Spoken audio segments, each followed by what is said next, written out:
Hola a todos, muy buenos días, bienvenidos a Serenity Markets. Les habla José Luis Cárpatos y esta es nuestra tradicional cita con el vídeo semanal con las 4 claves de la semana que ahora termina. Clave macroeconómica, clave técnica, clave de fontanería de mercado y varios. Empezamos a grabar hoy sábado 27 de agosto a las 9:02 de la mañana. Espero que hayan pasado una buena semana. Por aquí pues todo bien y trabajando. Pues trabajando duro, que es lo que toca en estos momentos que no parece que venga nada bueno, ¿verdad? A nivel económico.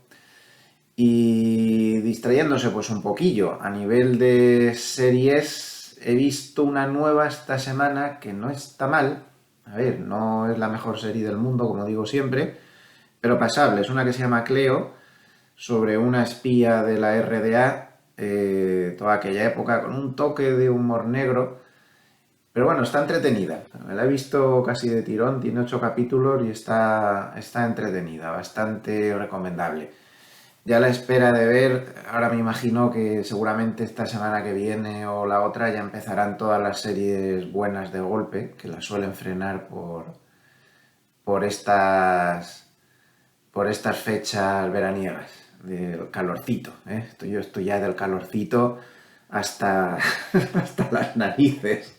Cada vez que oigo eso de que puede que este sea el verano más fresco de lo que nos queda de vida, es que se me ponen los pelos de punta. Menos mal que me voy a los Alpes, ¿eh? Porque es que si no... Por cierto, respecto a eso, algunas personas me han comentado, pero te van a freír impuestos ahí en Suiza, ¿no? No sé yo por qué hay cierto pensamiento de que los impuestos son más caros. No, no es así. Por ejemplo, aquí he preparado una tabla a título de curiosidad. Esto salió en un vídeo de Uri Vicen, que por si a alguien le interesa esto de Suiza, Uri Vicen tiene bastantes vídeos muy interesantes sobre la vida en Suiza. Es un español que vive allí y hace unos vídeos que están bastante bien. Bueno, pues se fija en esta tabla, pues por ejemplo, por poner un ejemplo, pues una persona que ganara en el entorno de los 100.000 francos o casi 100.000 euros, 92.000, pues por ejemplo en España, teniendo en cuenta que hay que ir contando que tienes un tramo que es el X, otro tramo que es el X, tal, y va subiendo, y por ejemplo ya a partir de 60.000 euros en España, te están metiendo una estocada del 40 y tantos por ciento. En algunas comunidades creo que es hasta el 50%. Yo estoy por encima de esos 60, me están friendo. Entonces, al final, compensando unos tramos con otros, pues para una persona que gane 100.000 serían 34,8 puntos de impuestos. El conjunto de Suiza, porque cada cantón tiene impuestos muy diversos, pues el conjunto de Suiza sería 22,3, es decir, 12 puntos menos de impuestos, que es mucho. Yo desgraciadamente voy a andar en un cantón que es de los más caros de Suiza, o que yo seguramente estaré en el cantón de Vaud, que tiene 25,7. Es de los más caros, es el segundo más caro, de hecho, a nivel de impuestos. Pero aún así, pues tendrías casi 9 puntos menos de impuestos. O sea, para ingresos más bajos las diferencias son abismales. Por ejemplo, una persona que gane 40.000 al año tendría en el conjunto de Suiza 13,6, en el cantón de Vaud 14,7, que serían más de 10 puntos menos de lo que se pagaría aquí. Bueno, nivel de curiosidad, que me lo ha preguntado mucha gente. Un poquito de propaganda antes de empezar. Les recuerdo que tenemos en Intefi Escuela de Negocios, que estoy ya pues desde hace días haciéndome cargo de todo, como saben, también de la web, vamos poco a poco. Seguramente la web se va a separar otra vez, va a tener otra vez el dominio serenitymarkets.com, y bueno, estoy haciendo cambios poco a poco y lo más normal es que a primeros de septiembre pues ya haya bastantes más cambios, y a nivel escuela pues también estoy ahí trabajando duro para poner un poco las cosas como a mí me gustan. Y bueno, pues ya saben que hay una oferta para celebrar todo esto de hasta 50% de descuento en el máster de este año, que este año viene con título propio, certificado por la Universidad Pontificia de Salamanca, es un título propio de la universidad, certificado por ellos, por lo tanto, y que además lleva incluido este otro programa, que es el Certificado Internacional en Gestión de Patrimonio e Inversión, y lo doy yo personalmente, también en el máster tengo algunas asignaturas, que prepara para la certificación CISI, que está autorizada y reconocida por la Comisión Nacional del Mercado de Valores para tener la certificación oficial para poder ejercer como asesor. Todo esto está con 50% de descuento para exalumnos, y los que no sean exalumnos, pues que llamen también, que también hay una serie de descuentos bastante importantes y se puede hacer el máster pues por un precio bastante razonable. Hasta el 12 de septiembre, acuérdense. También recordar que en Serenity, que ya digo que va a tener bastantes cambios, vía Telegram, aquí pinchando aquí, se puede uno suscribir a los titulares, las alertas, que ya estoy metiendo yo mano ahí. Yo creo que estamos teniendo unos titulares volviendo un poco a como era antes, bastante más agresivos, por decirlo de alguna manera, y creo que son interesantes, alternativos, ¿no? Comentarios alternativos, por decirlo de alguna manera.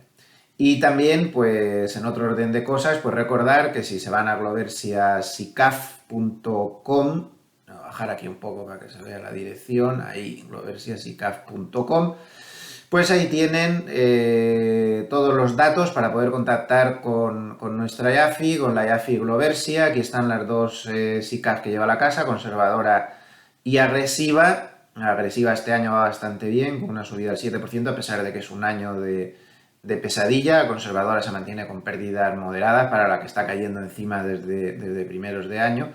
Bueno, pues están a su disposición, como también está a su disposición el asesoramiento de carteras individual a partir de 500.000 euros. No podemos hacerlo desde más abajo porque somos muy pequeños y no tenemos medios para atender a tanta gente. Para ya cantidades menores, pues lo que aconsejamos es estar en las ICAPs, y si alguien quiere asesoramiento individualizado, pues también se puede hacer a partir de esa cantidad, o también se puede estar en la SICAF de cualquier otro negocio, asesoramiento de su propia SICAF, fondos, historias.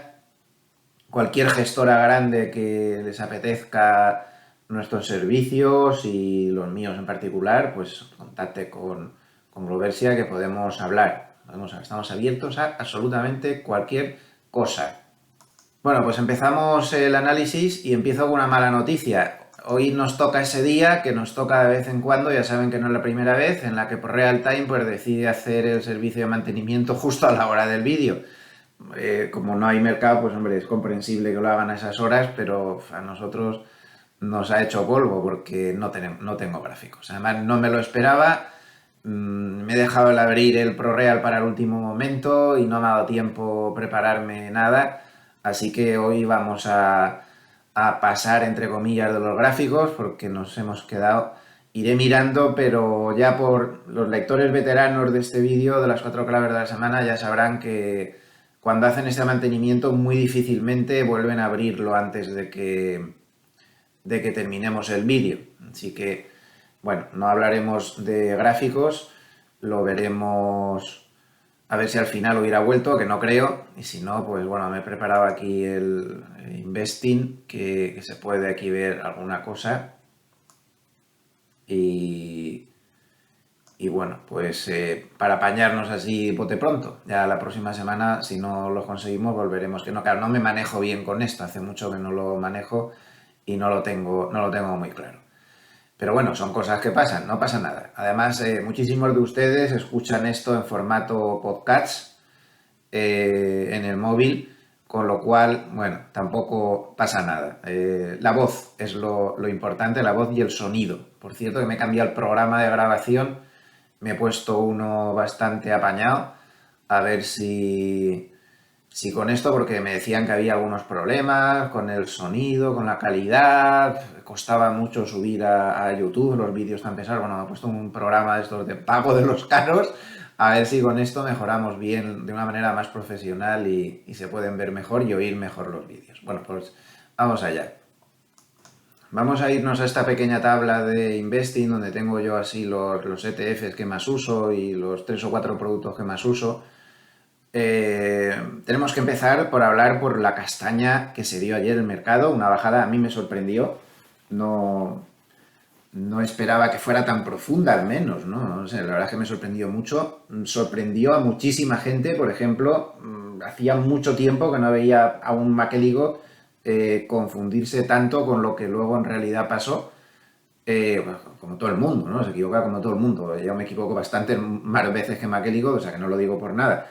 Lo digo por la sorpresa que causó. A Goldman también le pilló absolutamente a contrapié. Bueno, pues ahí tenemos la caída, nada más y nada menos que menos 4,07%, como podemos ver, el futuro del Nasdaq al cierre, el ETF cerró en menos 4,10, ahí es nada, y en los futuros del SP500 pues menos 3,37%, y el ETF, el SPY, pues terminó en menos 3,38%, una sesión absolutamente demoledora.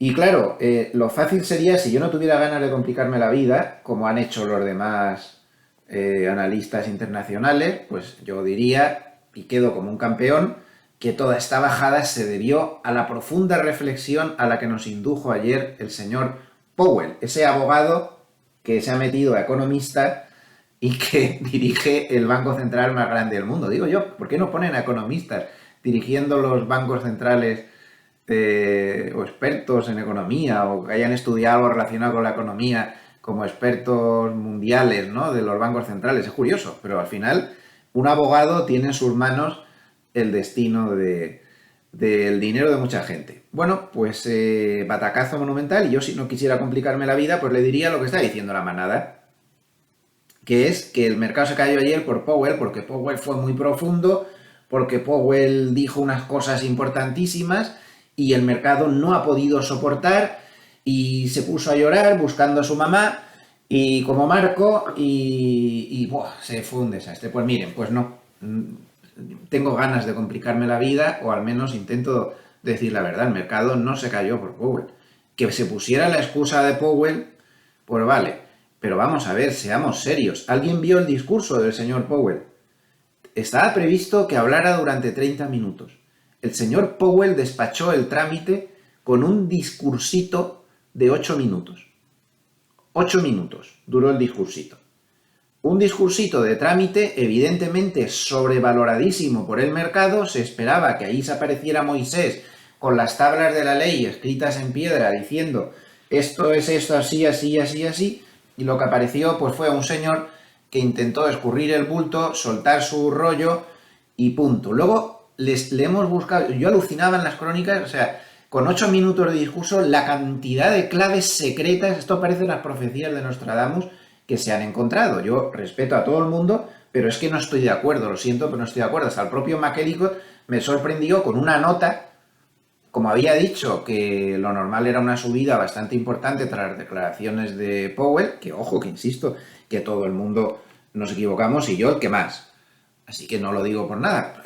Puso una nota pues intentando explicar lo que había pasado. Entonces dio una serie de cuestiones cuantitativas, que creo que ahí está la clave, y luego dijo, según él, que Powell sí que había sido muy profundo, que había dicho muchas cosas. Yo, miren, llevo desde 1985 oyendo discursos de presidentes de Reserva Federal. Ha habido muchos presidentes, casi ahora que me acuerde, pero Greenspan, Yellen, Bernanke, Powell, y de verdad que cuando se oye un discurso como el de ayer, se ve a un presidente que lo que intentaba era escurrir el bulto y hasta, ¿pero qué dijo? Hasta en la prensa generalista estamos viendo esta mañana titulares, es que Powell ha dicho que las familias van a tener dolor. Vamos a ver, que se viera el discurso de verdad, lo que dijo fue un poco de dolor, como si no se hubiera dicho ya, o es que no esperábamos ya un decrecimiento. Pero si está Estados Unidos en recesión, lo que pasa es que no lo reconocen. Y él no lo reconoció ayer, por cierto. Que tienen que mantener los tipos altos hasta que se arregle la inflación, pero bueno, es que eso es una novedad, pero es que eso no lo sabíamos ya.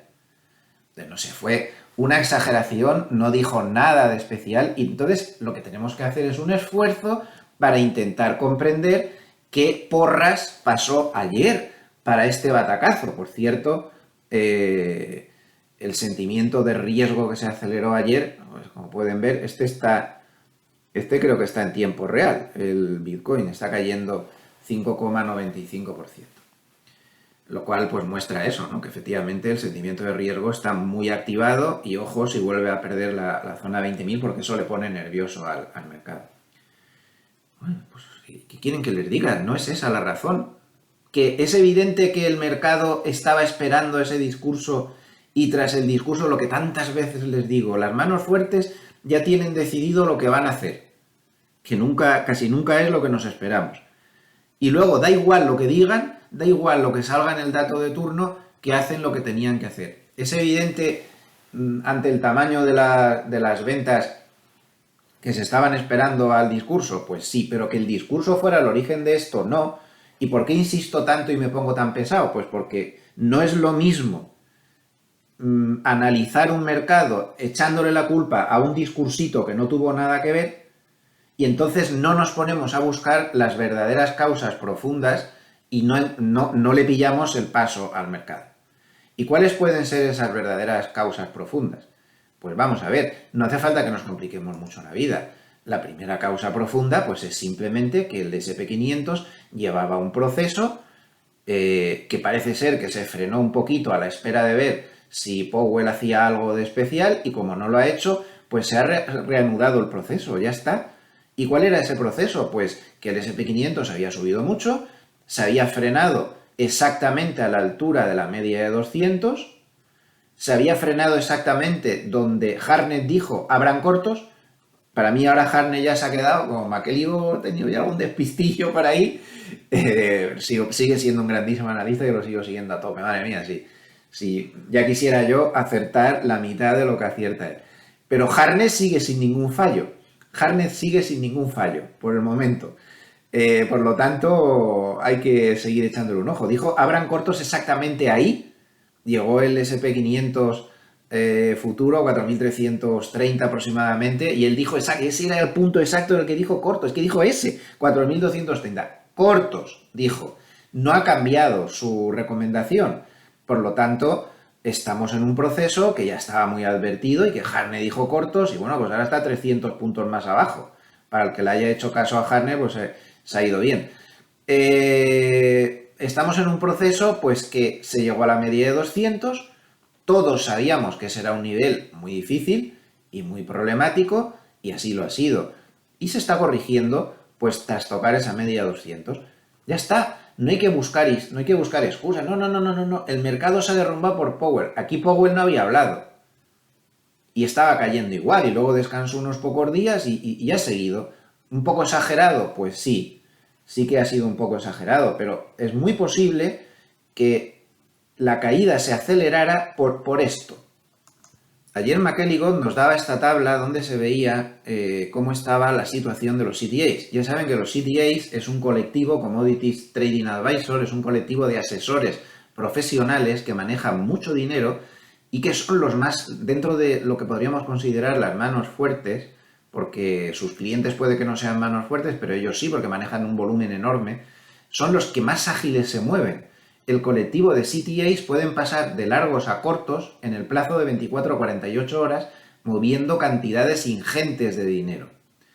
Ayer McElligott nos decía que el punto de venta, claro, este punto de venta es aproximado, no se puede calcular un punto exacto en el que todos los CTAs del mundo se vayan a cambiar de posición, ¿no? Porque si eso fuera así, todo el mundo se anticiparía a lo que van a hacer. Entonces, el punto aproximado en el cual empezarían, según McElligott y según otros analistas cuantitativos, a girarse de 19% largos, que es su posición actual, a posiblemente 50% cortos, era el punto 4031 del contado.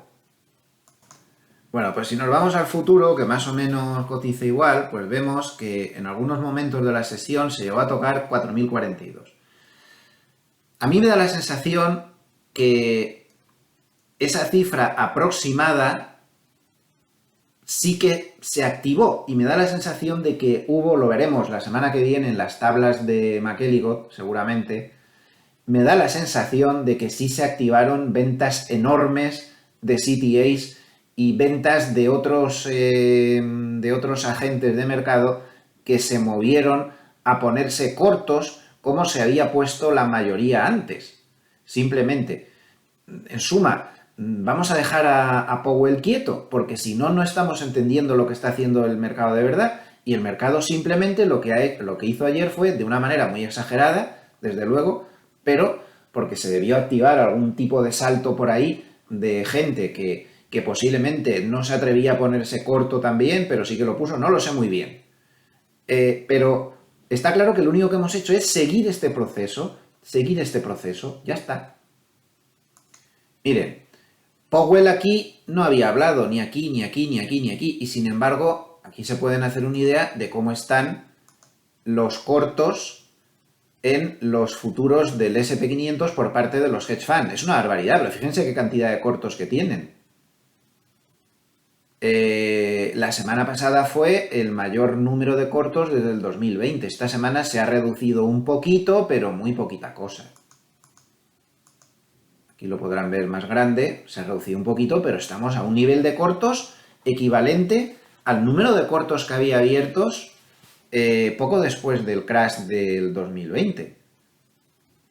Esto he repetido muchas veces que esto no tiene poder predictivo. Miren los hedge funds cómo estaban de cortos tras el primer tramo de recuperación del SP500 tras el crash del COVID y se los comieron.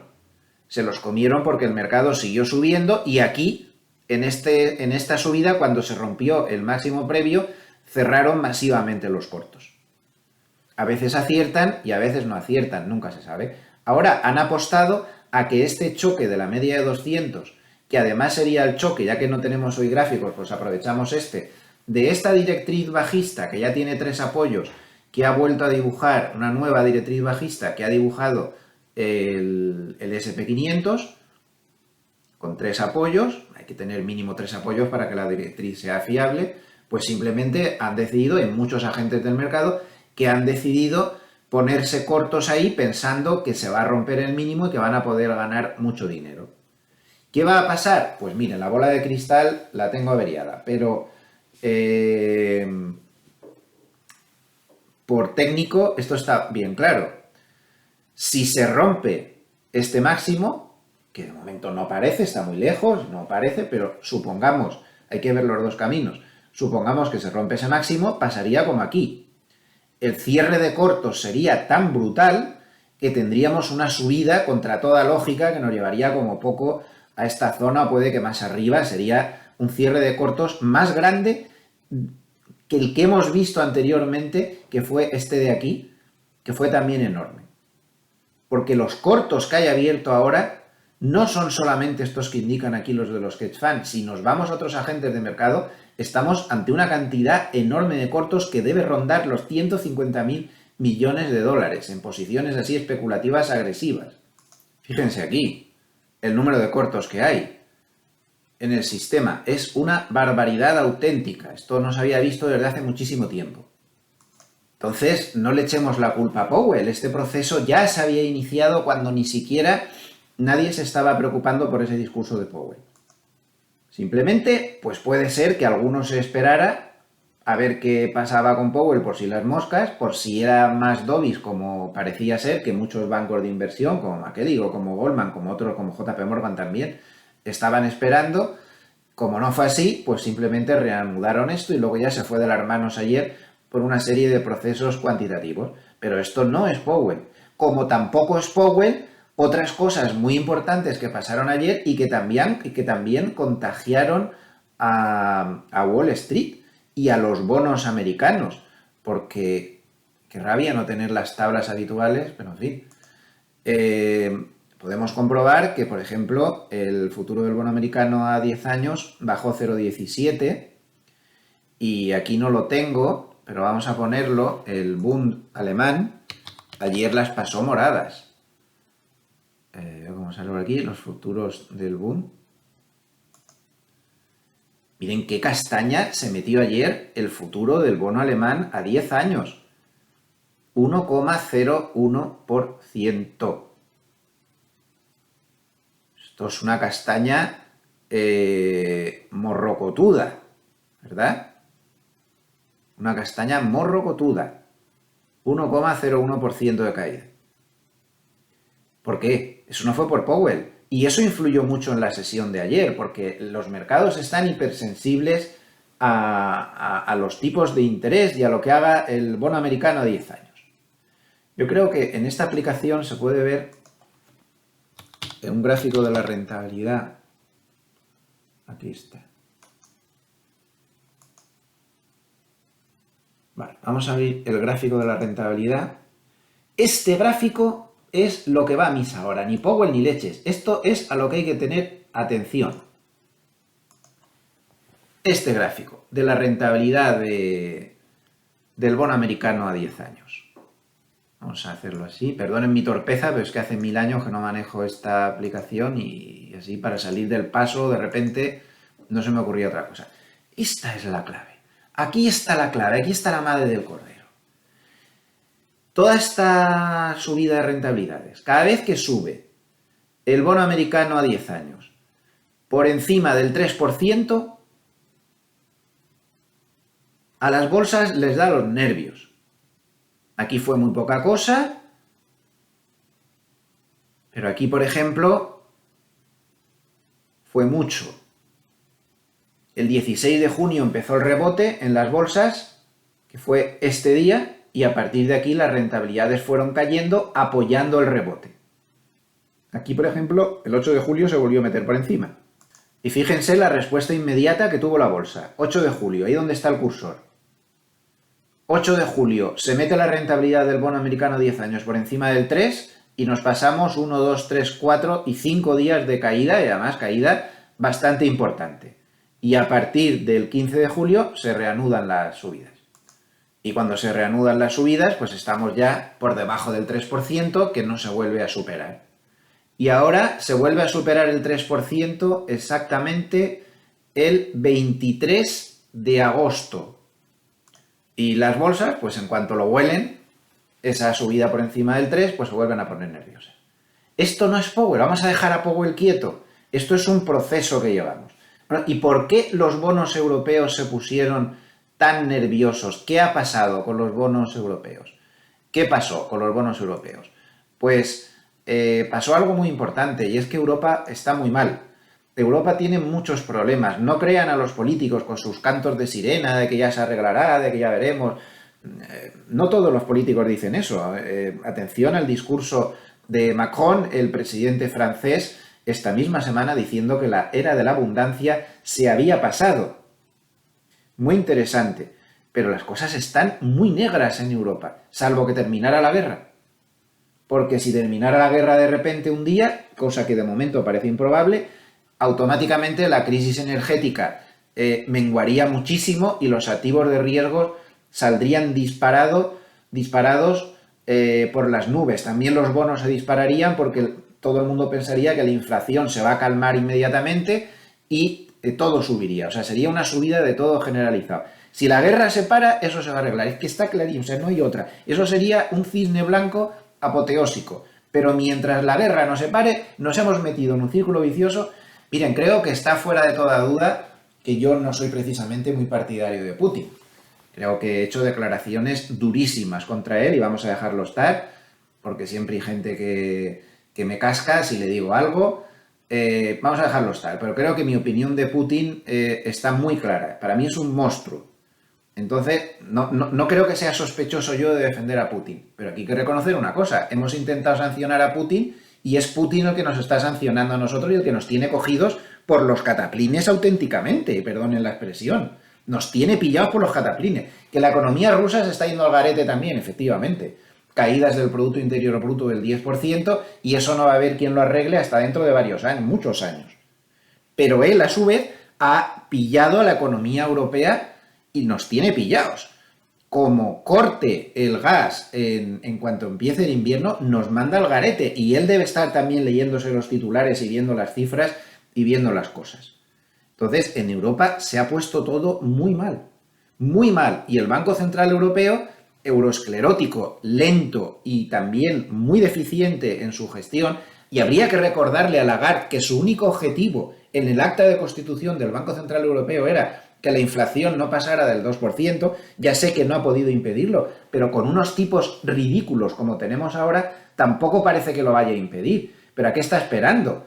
Cuando hay previsiones durante la semana que pusieron los pelos de punta a todo el mundo de 18% de inflación en el Reino Unido, puede que el 20% en España, porque el precio de la luz, el precio de la energía nos está liquidando, nos está exterminando con machinches. ¿Qué están haciendo? No están haciendo nada. Entonces ayer Reuters, citando fuentes internas, dijo que se estaba debatiendo ya la posibilidad de que en la próxima reunión del BCE se subieran 75 puntos básicos. Se subieran 75 puntos básicos cuando hasta ahora eran 50. Todo esto causó un temor enorme y por eso los bonos se desplomaron y esto contagió a las bolsas europeas y esto también contagió a Estados Unidos. Fue también un factor negativo. No todo fue Powell. Hay que dejar quietecito a Powell. Ya ven que hay mucha chicha detrás de esa caída de ayer y no es precisamente Powell. Esta situación en Europa preocupa muchísimo en Estados Unidos por la posibilidad de contagio. Miren el precio de la electricidad en Francia. ¿Cómo se puede aguantar eso? No se puede. Se está cargando a todas las empresas. En Francia, en Alemania, en España, en Italia, en todos los sitios. Claro, y hasta ahora se decía, bueno, a ver, esto es una subida que como no se puede comparar con lo de los años 70. Y siempre se esgrimía el mismo argumento. No se puede comparar con lo de los años 70 porque los salarios están conteniéndose y la espiral inflacionista se apagará relativamente rápidamente. Porque claro, esto no se puede comparar con los años 70. Pues miren, lo siento mucho, pero ya se puede comparar. Ya se puede comparar. Miren la subida interanual de los salarios en Alemania. 7,35% de subida interanual promedio, lo cual no se veía desde los años 70-80. Ya están acompañando los salarios en su subida a la inflación. Miren lo que está pasando en España. Se puede ver hasta una ministra que sorprendentemente azuza y aguijonea para que se manifiesten contra la malvada patronal. Dentro de la malvada patronal está el autónomo que tiene el bar de debajo de casa, que está malviviendo, que estaba pagando 1.500 euros de luz para mantener el bar y se llevaba otros 1.500 al bolsillo al cabo de un mes de estar trabajando 14 horas al día en el bar, y que ahora paga, en lugar de 1.500 del recibo de la luz, paga 5.000, con lo cual no solo ya no se lleva a casa los 1.500 euros esos que se llevaba antes, sino que está perdiendo de sus ahorros 2.000 o 3.000 y ya veremos cuánto aguanta. Esa es la patronal que hay políticos que los azuzan para que vayan contra. También están las grandes empresas, pero la mayoría son pymes. Y es la pequeña empresa del que jugándose todos sus ahorros, pues está con 3 empleados, tiene una papelería y está intentando salir adelante como puede y no sé qué. Por favor, no demonicemos al empresario. No demonicemos a los empresarios. Ya está bien.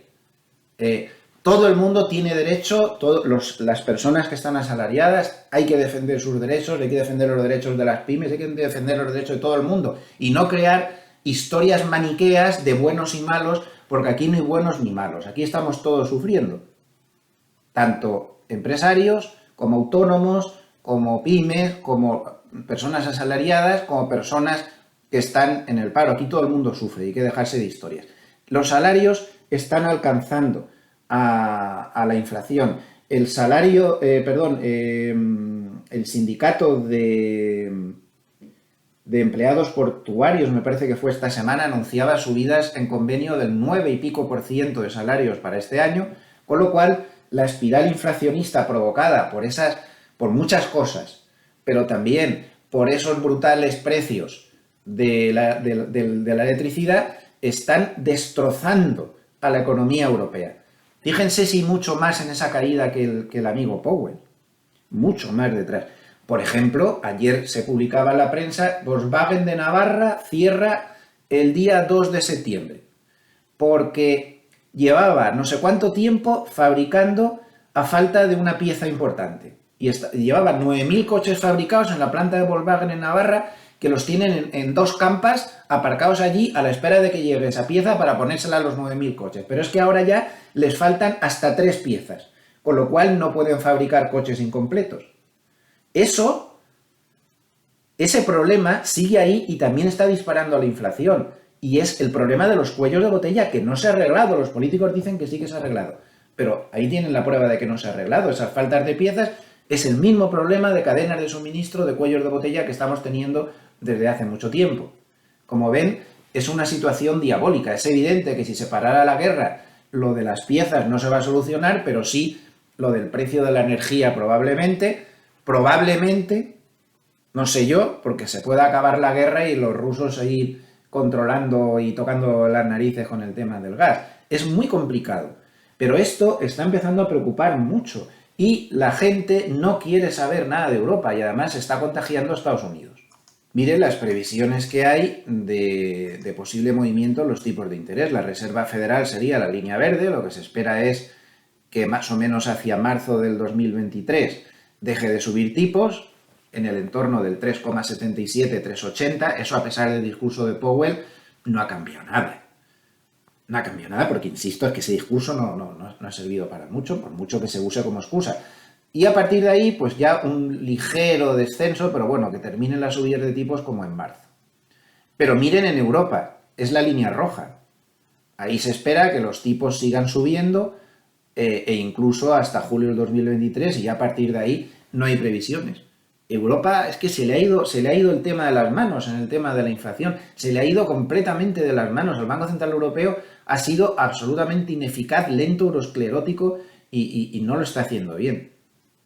O miren este impactante gráfico también de JP Morgan. Miren cómo en la línea naranja estamos hablando de la inflación en emergentes, quitados Turquía y China, y esperan una caída muy considerable. La línea azul continua sería la previsión de JP Morgan para la inflación en Estados Unidos, y es una bajada muy profunda, pero miren lo que espera JP Morgan para la eurozona. Una nueva subida de la inflación por encima de la inflación anterior. O sea, es que la que nos espera es de campeonato. Y ayer se vio mucho contagio de esto en Estados Unidos, como diciendo aquello de, bueno, pues si estos están así de mal, ¿qué nos va a pasar a nosotros? Pero cuidado con este gráfico, que es para imprimirlo, parar el vídeo, imprimir ese pantallazo y ponerlo en el corcho de la pared, Claro, esto está provocando que el inversor huya de Europa como del diablo.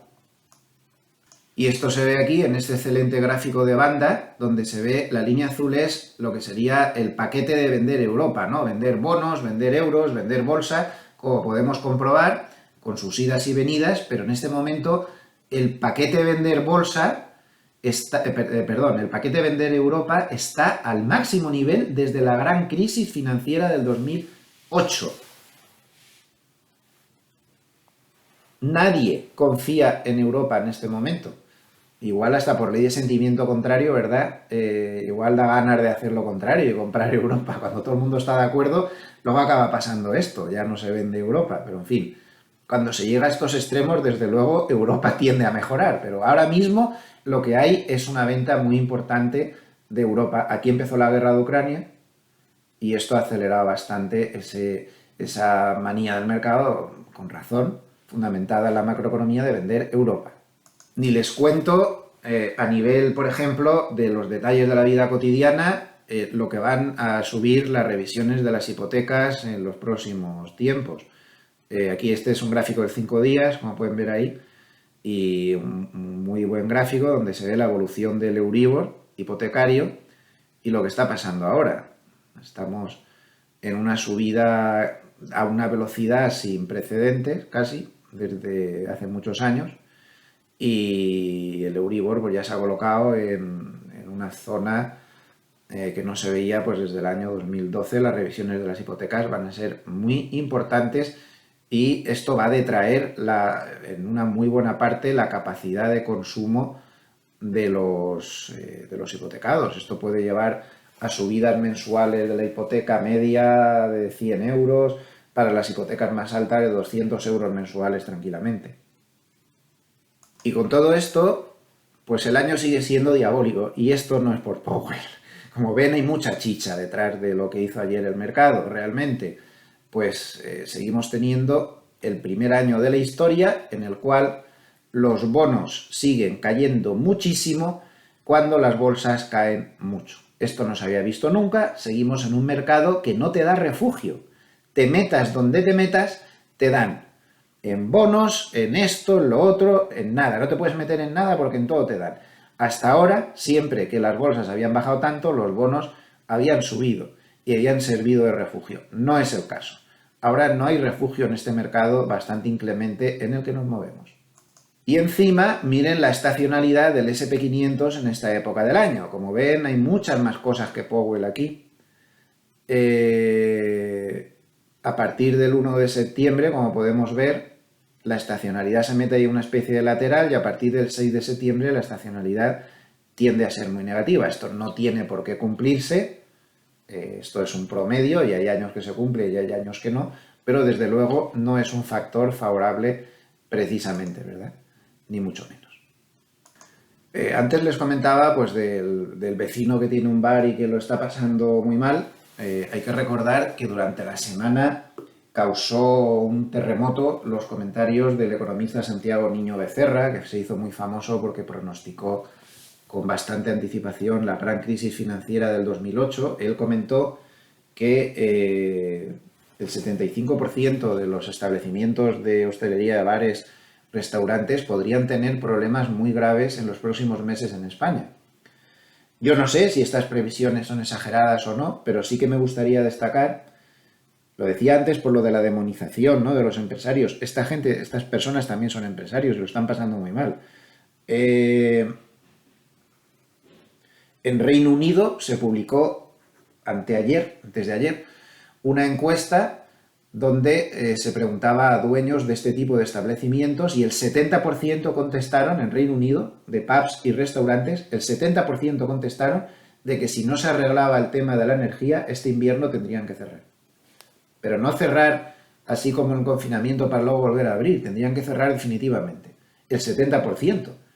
Como ven, se parece mucho a la cifra que había dicho Santiago Niño Becerra en España. En cualquier caso, no sé si estas cifras son reales o buenas o malas o no, pero sí que el problema está ahí y todas estas cosas pues lo tenemos incorporado. Bien, este gráfico que ven aquí a mí me preocupa muchísimo. Me preocupa muchísimo. Y creo que es el gráfico más importante del vídeo. Vamos a ver.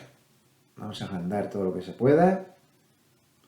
Les voy a quitar el título, que ya ven que dice: la Reserva Federal mantiene las subidas de tipos, en los ciclos de subidas de tipos de interés se refiere, hasta que la tasa de los fondos federales es mayor que el IPC. Por lo tanto, esto podría ser un largo camino para recorrer, ¿no? Eso es lo que dice el título. Lo voy a quitar para que se pueda agrandar. Aquí ya creo que lo ven más grande. Y aquí mejor. Los últimos 8 ciclos de subidas de tipos, desde 1974, es decir, desde la anterior crisis inflacionista. En todos los casos, sin excepción, la subida de tipos solo se paró cuando se había superado al IPC. En el año 74, el IPC estaba en el 10,1 y los tipos siguieron subiendo hasta el 13. En el 81 el IPC estaba en el 10, los tipos siguieron subiendo hasta el 20. En agosto del 84 estaba en 4,2, los tipos subieron al 11, 4,7 contra 9,8, 6% de tasa de tipos, 2,8 de inflación, 6,5 3,1, 5,3 4,2, 2,5 de tipos, 2,2 de inflación. Como ven, en ningún caso la Reserva Federal ha dejado de subir tipos de interés hasta que no han sido mayores a la inflación. La inflación actual es del 8,5 y los tipos de interés están en el 2,5%. ¿Verdad que esto da para pensar? una de dos.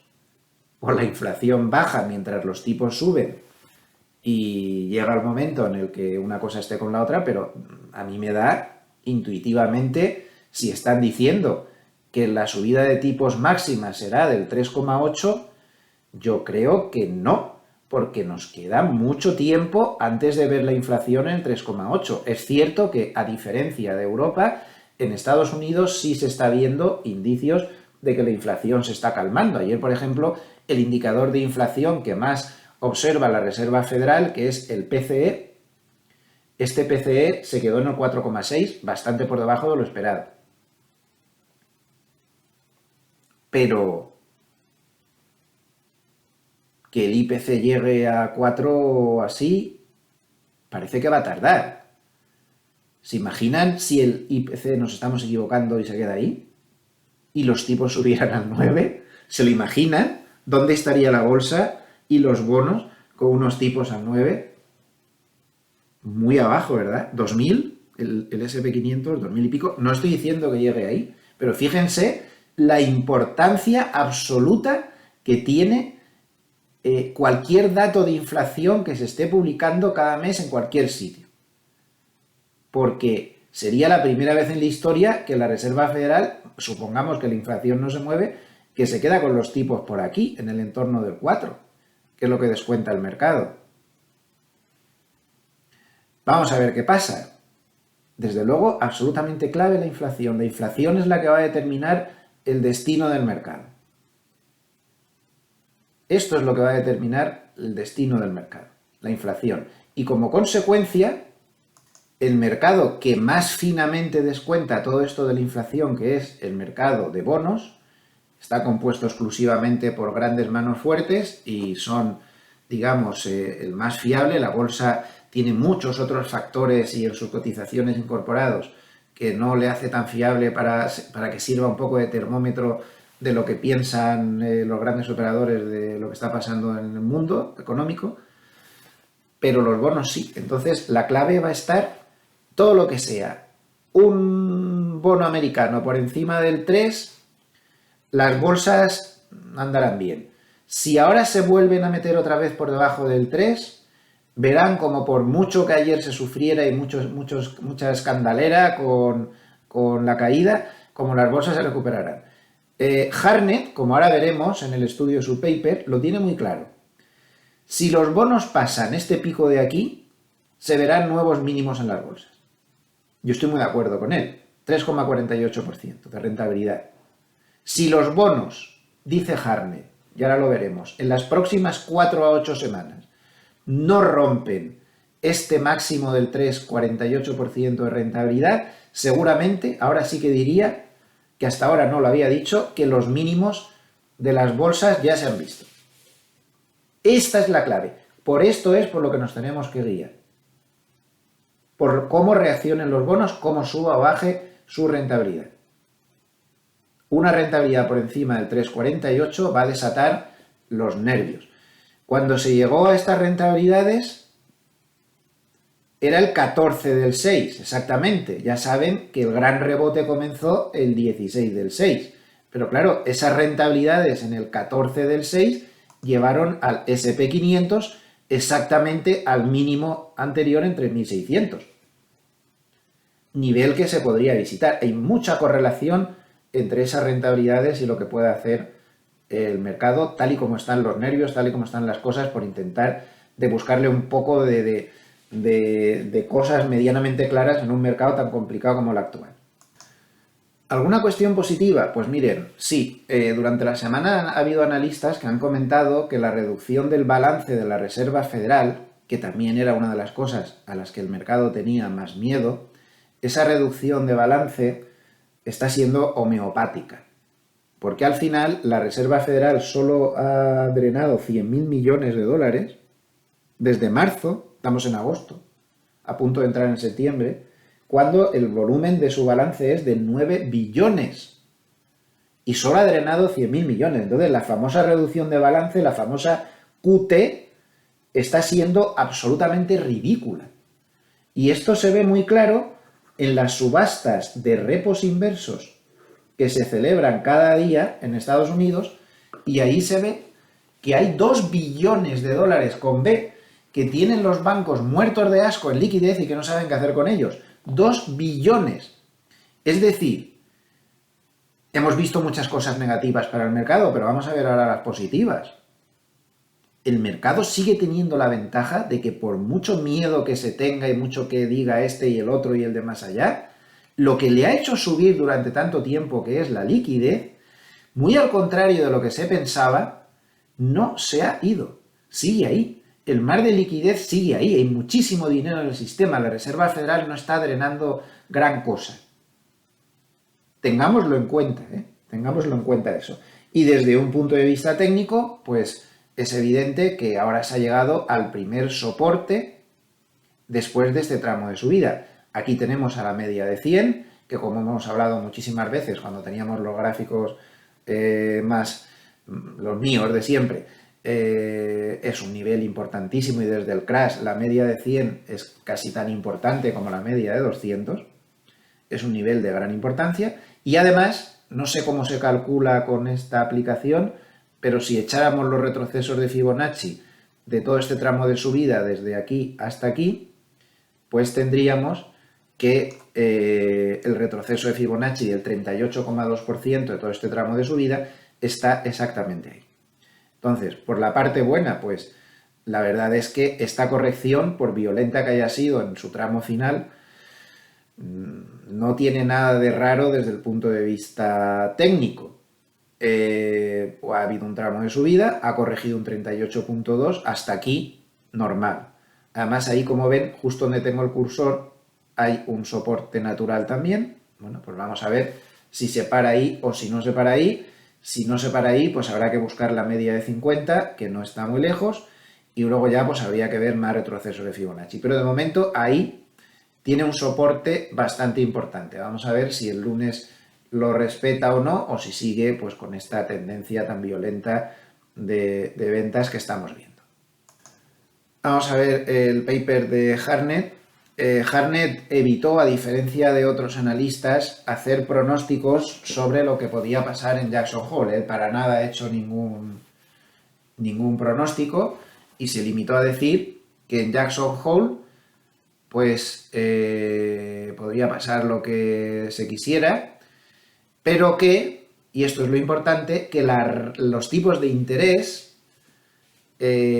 pues están bajos y la QT pues está siendo pues muy ligera, es lo que les acabo de decir.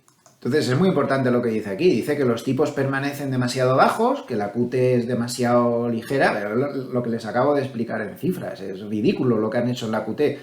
Dice que por otro lado la inflación es muy improbable que baje por debajo del 4%, es lo que les estaba diciendo con ese gráfico que se comparaba que la Reserva Federal nunca deja de subir tipos mientras los tipos no estén por encima del IPC. Entonces tendrían, si todo el mundo está diciendo que la Reserva Federal no va a pasar del 4%, lo que dice Hartnett, y con mucho criterio me parece a mí, es que es muy improbable que la inflación baje del 4%. Entonces dice, pues lo normal es que la Reserva Federal exceda el 4% para el 2024. Se está anticipando ya casi año y medio. Está dando una visión que casi nadie tiene en el mercado. Casi todo el mercado considera que ahora va a haber una subidita y tal y cual, y luego ya vuelve todo normal, pero él no lo ve así. No obstante, dice que la Reserva Federal sigue jugando el papel de león con coraje, ¿no? Mejor para la macro, mejor para los mercados, dice. Bueno, pero fíjense ya su previsión para largo plazo, que es muy interesante, ¿no? Cómo cambia. Bien, este otro párrafo también es muy importante.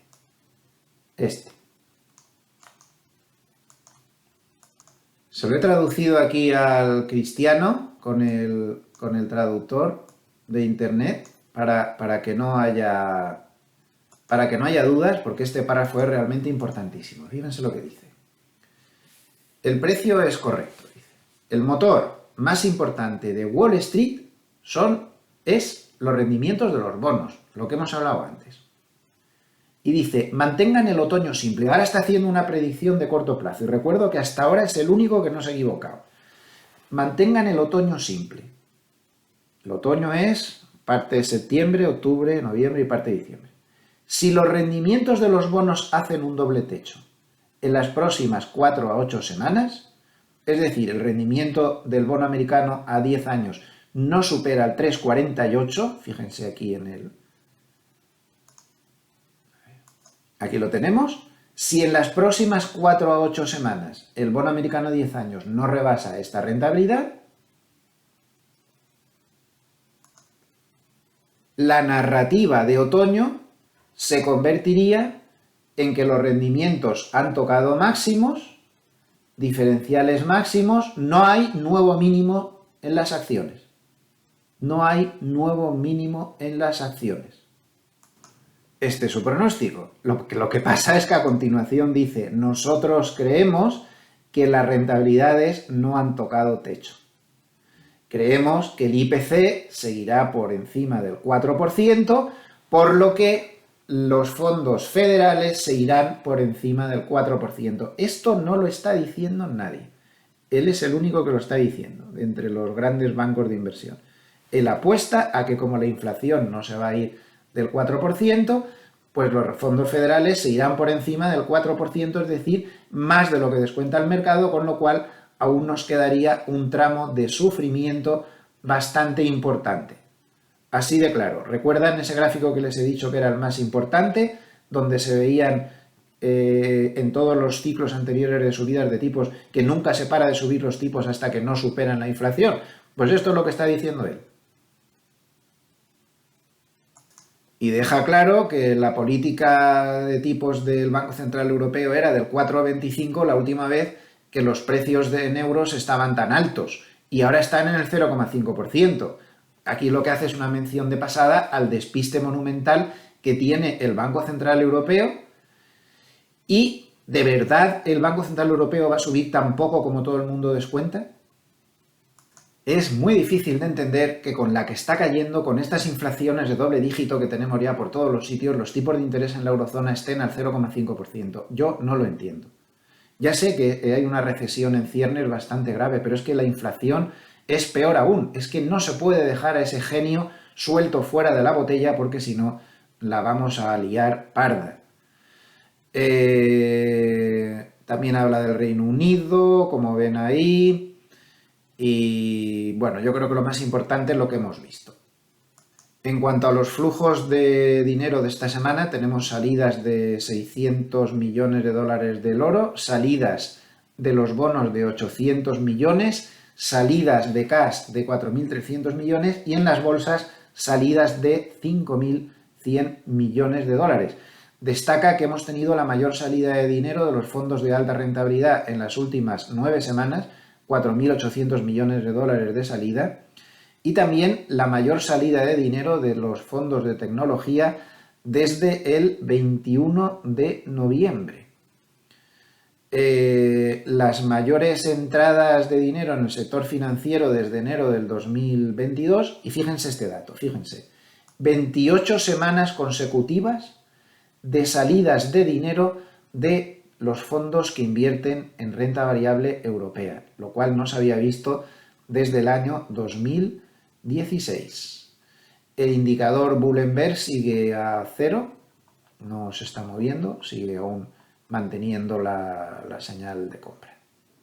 Y ahora les voy a traducir también con el traductor automático este párrafo porque me parece también, el paper de esta semana está sembrado este hombre, me parece también muy a tener en cuenta. Es que esto es una verdad como un puño. Miren, dice, el puño visible.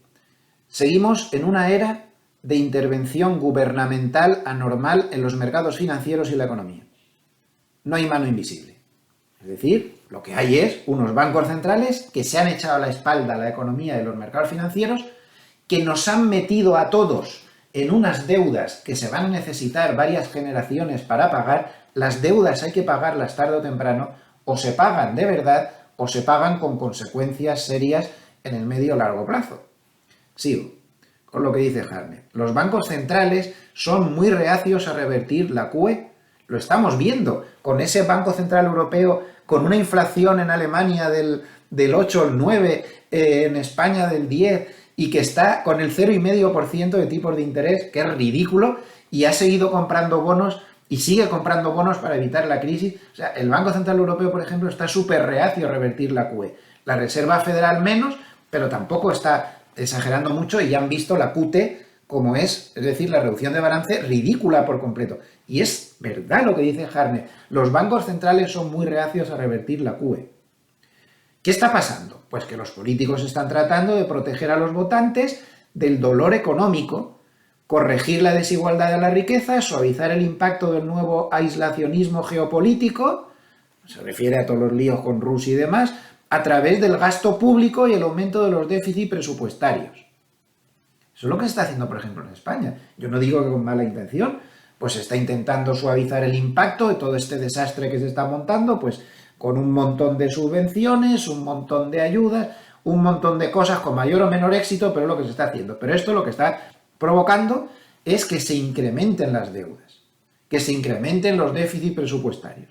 Y claro, la única conclusión a la que podemos llegar es que la inflación secular parece estar aquí para quedarse. Tiene razón. Y no es eso lo que están descontando los mercados. Vale, la guerra de Putin, que se nombra tanto. Y vuelvo a repetir lo de antes. Yo soy muy poco sospechoso de defender a Putin. Muy poco.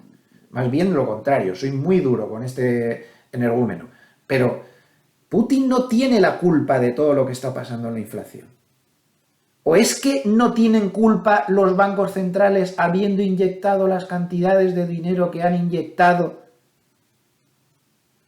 más allá de cualquier razonamiento lógico, para mantener unos mercados financieros a flote, para mantener a unos políticos en el cargo, para no sé cuántas cosas más? Las barbaridades que han hecho de los bancos centrales, de eso no vamos a hablar. Ellos no tienen culpa de nada. Eso de los tipos negativos no tiene culpa ahora de esta inflación. Lo que pasa es que se había producido el milagro, que llevábamos una temporada que, a pesar de estas excesivas inyecciones de liquidez, la inflación aguantaba hasta que ha reventado. Vale, está también la famosa guerra de Putin, están también los cuellos de botella, están también las consecuencias del COVID, todo eso también está ahí. Pero por favor, no le quitemos a los bancos centrales responsabilidad en este estallido de la inflación, porque ya la Escuela Económica de Salamanca, en la Edad Media nada menos, ya decía que si tú metes mucho dinero en el sistema, la inflación se te dispara. Y como esta gente no tiene mucha intención de verdad de revertir la situación, y además nos hemos metido en una dinámica y en una pelota que a ver cómo salimos de esta, pues como dice Hartnett, habría que reflexionar que a lo mejor la inflación secular parece estar aquí para quedarse y no lo que nos están diciendo desde muchos ámbitos económicos. Y como colofón, pues a lo que ha dicho antes, pues dice el riesgo visible e insiste en que los tipos de interés necesitan subir más de lo que se está diciendo para reducir la inflación, y que los mercados clave que determinan que siga el contexto inflacionario pues serían los commodities, con la guerra en Europa que continúa. Esto está siendo absolutamente clave, entre otras cosas que cita aquí, que bueno, ya no me quiero enrollar más porque creo que hemos visto la esencia del pensamiento de Hartnett, que a mí me sigue pareciendo, y puede que esté equivocado, pero a mí me sigue pareciendo el más acertado, porque además ha sido capaz de acertar los paréntesis alcistas que hemos tenido en medio de todo este lío. Y ahora acaba de activar una alerta de posible paréntesis alcista si la rentabilidad de los bonos a corto plazo no superaran este tipo de cosas. Podría ser que se activara ese paréntesis alcista y tuviéramos un fin de año bueno para luego el año que viene volver a preocuparnos. Esto es lo que dice McElligott también, que hay que tener muy en cuenta. Hasta ahora también sigue siendo uno de los más acertados siempre, al margen de esta previsión de corto plazo de ayer. McElligott lo que sigue defendiendo es que se ha tocado suelo, que para él el SP500 se debería mover, a ver si encuentro el gráfico, aquí, se debería mover en una zona entre los 3.900 y pico y los 4.300, 3.800 y pico, 3.900 y pico por ahí, hasta los 4.300, pero que él dice que aún queda un susto. Que se puede dar hasta finales de año o que se puede dar el año que viene, porque tal y como dice Hartnett, advierte una y otra vez, en cada paper lo llega a repetir hasta 4 o 5 veces, y en los de ayer no fue una excepción, advierte de que la inflación a él no le salen los números y va a ser más pegajosa de lo que todo el mundo se cree y por lo tanto la Reserva Federal va a ser más dura de lo que todo el mundo se cree. No obstante, también dice que puede haber paréntesis alcistas como por ejemplo de aquí a finales de año. Es decir, que esto no es tan sencillo, de esto se va para acá, esto se va para allá, es todo bastante complejo y creo que es lo único que he intentado, que hay diversos indicadores que tenemos que vigilar muy de cerca y que si hay uno de ellos que es clave es este, la rentabilidad del bono americano a 10 años. Por lo demás, pues hay que concluir que la visibilidad es muy reducida y que no es nada fácil hacer previsiones en un contexto de mercado así. Puede haber muchas cosas que no estamos teniendo en cuenta y que aparezcan por ahí y cualquier cosa es aceptable. En momentos así, el análisis técnico suele ser casi la única ayuda. Así que vamos a vigilar los niveles clave y a seguir reaccionando pues en consecuencia. La media de 200 estaba ahí, ahora está ahí la media de 100 y un poco más abajo la media de 50, hablando del S&P 500, igual el resto de índices, porque al final, por ejemplo, el Eurostoxx 50 ha hecho algo muy parecido, también ha chocado con la misma media de 200. No ha habido muchas diferencias respecto al S&P 500. Bueno, pues así lo dejamos. Mercado complicadísimo, menudos años que llevamos en los últimos años e insisto, yo y más que nunca no me hagan ningún caso, esto está bastante difícil, yo me equivoco más que una escopeta de feria como todo el mundo, tomen lo que les haya podido parecer interesante y hagan su propio análisis que en momentos tan complicados es el único que puede valer. Muchísimas gracias a todos por su atención. Como les he dicho al principio, iremos teniendo bastantes cambios en Serenity Markets en las próximas fechas, espero que para bien y que sea todo de su agrado. Y a nivel de vídeos, pues ya saben, les espero como siempre desde hace muchos años, desde 1998, con la misma ilusión de siempre, a las 8:30 de la mañana para hablar de la apertura en Europa el próximo lunes, día 29. Que pasen muy buen fin de semana y que descansen, cuiden a la familia, que es lo mejor del mundo, es lo mejor que tenemos. Hasta pronto.